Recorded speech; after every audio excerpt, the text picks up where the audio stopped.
My name is Dr. Thomas Woolley. I am a doctor. I'm a doctor of mathematics. I can't help you with your tennis elbow, but hopefully I can help you understand mathematics a little bit better. I'm a senior lecturer at Cardiff University, and I teach students applied mathematics, in particular mathematical biology.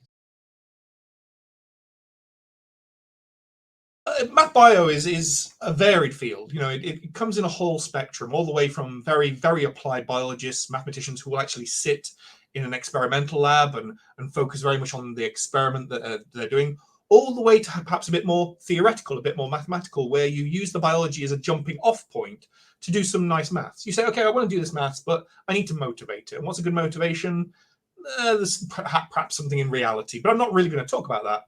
I'd rather follow the maths. So there is a whole spectrum of what mathematical biology is. And so we're a broad church. If you've got a nice, neat piece of data from a biological experiment, we're always looking to help biologists understand their work better. We had a few hundred trajectories of bats flying through some forests in the UK during the night. From that, we can extract movement features.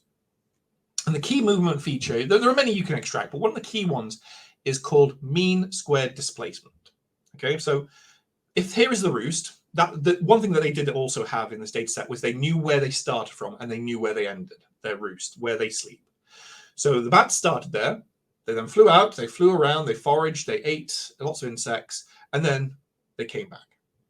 So we knew where they started, we knew where they ended. And throughout the night, we had locations of where they were.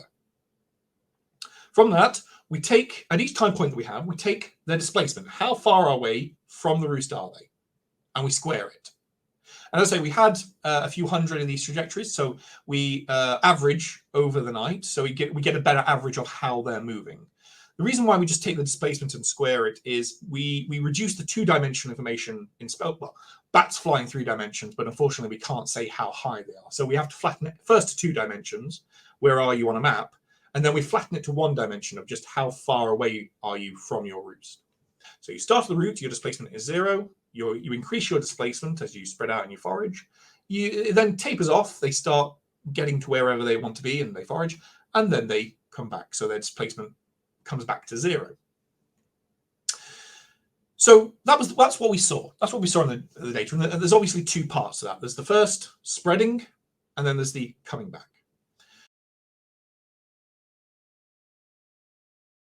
We couldn't really find any work done on species returning. Lots of work done on spread of species moving out, but very little done on species returning back to home locations. There are 2 ways you could get a population back to a point, or at least 2 ways that we found. One is that your roost could be attracting the bats back. Okay, so they go out, they spread, they eat, they're full of bugs. I want to go back home. And there's their home, and it says, come back to bed. You're too sleepy. Come back. Fine. Okay, that will bring your population back to the roost. The alternative way is you have a pushing dynamic. So your bats are all spread out, and those on the periphery get pushed back first. Okay, and again, that will get you back to the roost. It fits better to the ecological narrative that it's actually the pushing, that the bats furthest out, they start to come back first, and then once everyone's back, they all head into the roost. And so this came then, well, what could be pushing? Because obviously something isn't pushing the bats back, but what could be driving that? And the idea we came up with was leapfrogging. So suppose you have 2 bats, the roost is here, your bats are all over here, and your bat furthest out can only hear bats to one side of it. There are no bats on the opposite side because it is the furthest out. It doesn't like being here because that makes it vulnerable. So what it will then tend to do is to leapfrog until it can hear bats all around it. So if I'm no longer the furthest out, there are bats all around me, I can hear calls all around me, I'm happy, I'm fine, I'm not vulnerable anymore. This makes this one the furthest out. So this one then wants to leapfrog back in. And so what you have is a cascading of motion of bats leapfrogging back to the roost. When I was a young student, looking towards GCSE and A-level, I liked the assurity of maths. I liked it being correct. The idea that maths, if you can prove it, will be true forever. So I took maths at university, and it was beautiful. It was correct. It was robust. But my interests changed.